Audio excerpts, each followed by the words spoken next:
ভাই আসেন। আরে ভাই দাঁড়ান, কি লাগবে ভাই? ভালো মানের একটা জ্যাকেট লাগবে। ওকে ভাই, এই যে ভাই, এই জ্যাকেটটা দেখেন, এটা আমাদের পুরো দোকানের মধ্যে সবচেয়ে ভালো মানের জ্যাকেট। এটা পছন্দ হয় না ভাই? এর থেকে ভালো মানের জ্যাকেট লাগবে। এই যে ভাই, এই জ্যাকেটটা দেখেন, কুয়াশা, মানে বাইরে থেকে কোনো প্রকার বাতাস ঢুকবে না, পুরো রামগড়ের মধ্যে এক পিস। এটা পছন্দ হয়?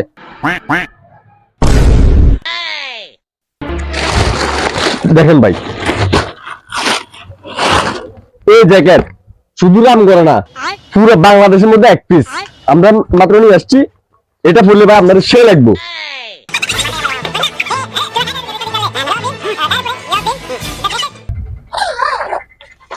আপনারা একবারে শাহরুখ খানের মতো লাগে ভাই, সে লুক। দেখেন, এটা ঠিক আছে না? এটা কিন্তু ভাই পুরো বাংলাদেশে এক পিস। ভাই কালকে যে জ্যাকেট নিলাম টাকাটা রাখেন। কিন্তু ভাই পুরো বাংলাদেশে এক পিস।